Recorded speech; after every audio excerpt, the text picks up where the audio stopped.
Hello everyone, Onyx here.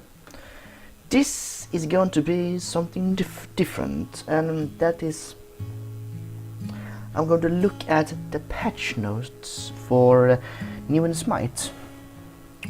The patch note is the 3.25, and this patch note is called the Phantom Queen, and we are getting a new god, a Celtic god that's called the Morgan. This is the first god that a god in Smite is called D something.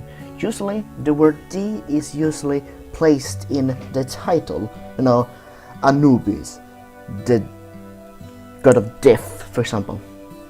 So it is first time I see them. Anyway, I have seen this god, and just so you know, this is how she looks like. She looks like if Pocahontas finally became quite a badass. Anyway, this is her passive. Prepare for death. The third hit of the Morgan's hit chain will explode, dealing damage to all enemies within a range and weaken all enemies hit. Enemies afflicted by this will take additional damage. Weaken all enemies. Does that mean everyone can she can use her third hit with her basic and reduce the more damage you can take, or gain, what the fuck it's called? That would be quite awesome. So it's just a dot. Okay. The first ability is called 3 aspects. The Morgan summons her alternate forms to her sides. Then activated again, they focus the power together to damage and stun enemies in front of them. Okay. So if I reading this correctly, she summons clones of herself, and they forms a triangle. And when they focus on one point, the damage the god in the middle most, and stun the rest of it with less damage if they think Nemesis cleave. The more they are in the middle, the more damage they take. Yeah, think like that. Doomsayer. Morgan launches a wave of dark magic at her enemies, dealing damage and dooming them for 8 seconds. Doomed enemies will take bonus damage the next time they are hit by one of the Morgan damage abilities, including her passive ability. So if I read this correctly again, if you use Doomsayer, no wait, does that consume the doom effect, or it will still tick? If it still ticks, then you can fucking mess their shit up. Let's just... okay. Confusion. The Morgan creates a phantom of herself while becoming stealthed and gaining increased movement speed. The phantom runs to the target area, deals no damage, and will die if it takes any damage. Morgan loses any bonuses from this ability if she takes damage. That's quite odd. So it's like our Kwang's when he uses the word illusion. When he jumps, he spawns. Okay, one question: will the clone look different, or it look exactly how she looks? So when I'm reading this, I think of Loki's you know, the decoy. Instead for one point, it will keep running.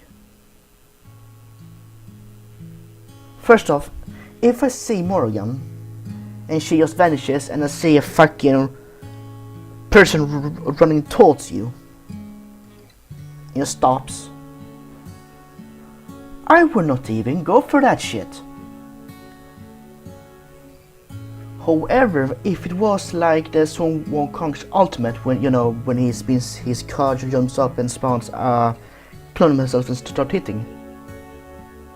Then she will become more interesting, but right now that's quite odd. But here it is, one of the most interesting ultimates in this game, and I'm actually quite looking for just this ultimate. Rest of this is just but this, wait for it, looks interesting. The Morgan selects a god from the current match and becomes a copy of them. She copies all the current stats and may use all of the abilities for duration. She retains her own relics and cannot use consumables. The rank of her abilities will transfer to the skills of the god she copies. This ability's cooldown will be increased to the match target god's ultimate if she uses it while transformed. Wait, what? Let me just plus this thing together. If you use your ultimate, you become another god. When you use the ultimate in that other god, her ultimate increased.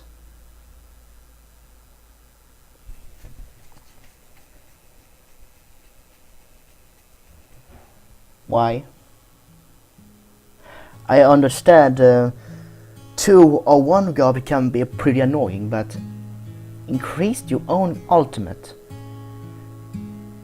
You know what will be quite interesting, and this is just probably, if Morgan uses our ability, it automatically cancels and goes back to Morgan. You know, you use the 1, 2, 3 and use the ultimate, and then you run away. But increases your ultimate. Why? Will that make her more person doing ultimate? Okay, that's just fucking stupid. Everything was good till that point. And when I taken this and chopped it in one big thing, well, I have not played her, so I probably go on to switch my mind when I start playing her. But when I'm just saying this, if you use prepare for death, you know, use the third hit, and then quick as a little motherfucker, use Doomsayer, and then you use the 3 aspects. They are pretty hurt and they're stun. And you can have that to create a distraction or to use an escape. But come on, okay, you spawn a phantom of herself. Does that mean where you're pointing it, it will spawn over there and then walk forward, or it will point the direction where it will going, spawns where you are, and it will just start going to a wall? If I see Morgan start going into a wall, I have 2 things in my head when I think about it. She's lagging or she's stupid.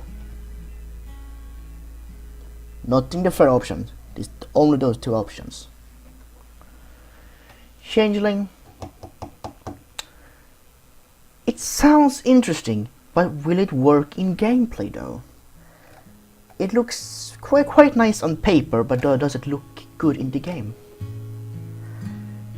Anyway, time will tell if she's going to be buffed or she's going to be nerfed. Anywho, her alternate skin is the Scarlet.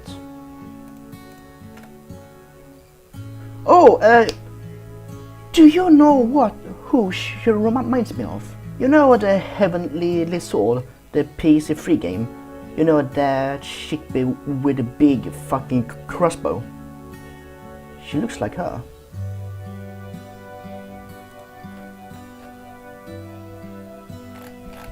Anyway, Woodland Road. Okay, which god is this then though? Is it the same god? The Morgan? I don't know, but she looks like a druid. That's all. Oh yeah. Flashback to Skyrim. Looks nice. Looks good and nice. And Groot is finally getting an waifu. You know, Sylvanas' free drunk friend. Snoo. Artemis is getting oh, this is really fucking nice. Remember guys, this is just a Celtic Pantheon remodel skin for, you know, this.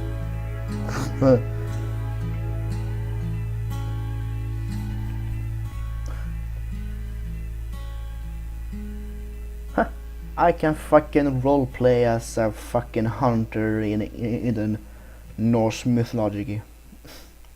Norse mythologically. Fuck it, sometimes the word is hard. Anyway, Ra is getting an eldritch skin. And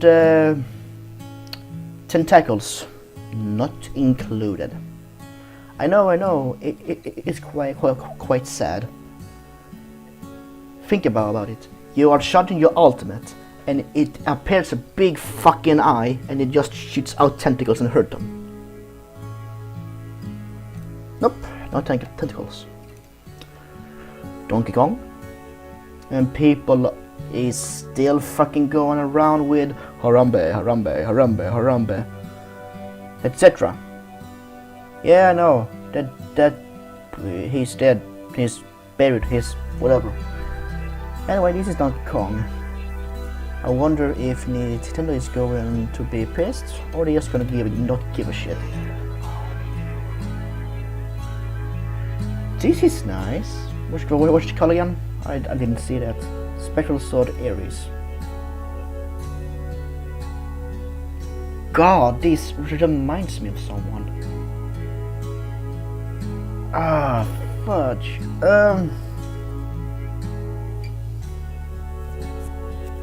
Alright, now it reminds me of, you know, Overlord. That face over there. If you just switch the cyan, green, blue, whatever, and make it black and red, you have fucking Overlord. What the fuck happened to you? Horu Kai Hoji. Okay. It's an orc. An orc with a bowstring. A tribal orc. That's all.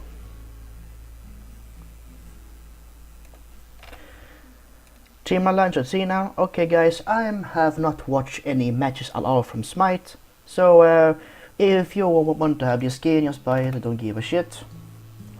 Hoye Master Skin.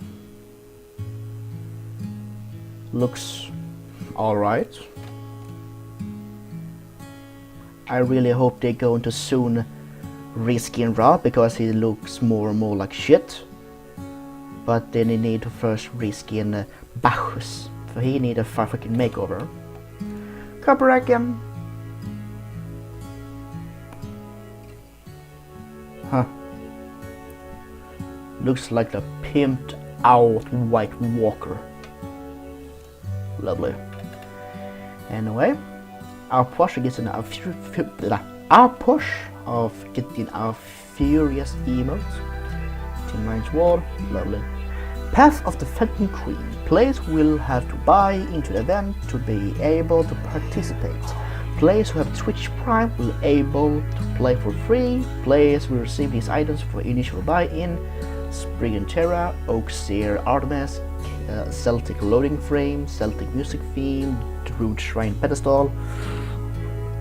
Finishing the board game by reaching the end grants the player Woodland Rogue Morgan and Cutesy Morgan Avatar. God changes. Bakasura. He getting fixed an issue where his voice pack was too quiet. It was a while I even saw Bakasura, so I don't know. It was a while I even played Bakasura, so I still don't know. Naja. He makes me nauseous, Naja. Wind Fire Wheels. Fix an issue where this ability will consume no mana if used in melee range. Again, I have not seen Naja in the game at all, I have not played Naja at all, so I didn't know this was a thing. Skadi, Calder. Fixed an issue where making a target for Calder to chase cost Teleria boots to generate gold. That would... Wait, what? Fixed an issue where marking a target for Calder to chase cost Teleria boots to generate gold. What? Okay, it's fixed. Whatever it was, if it was never negative or positive. And Susano is getting a Typhoon fixed. He fixed an issue where Typhoon could do more damage than intended when fully charged. I have noticed this. I have played against him sometimes and I seen him do a full charge and he hit me in the face, gave me almost 600 or 700 damage in one hit, and one of them I even see and he just charged up and shocked at me and he just rolled more damage. Not a lot, but a little bit more damage, like 50 more damage. And Sylvanus, Nature's Protection. The fiction issue where this passive was recharging at an incorrect rate. Again, I have not seen him in the game, I have not played as him at all. And first off, it says in the passive how long it takes to recharge the rate, but you will not see it in the passive, so you don't know. Or you can.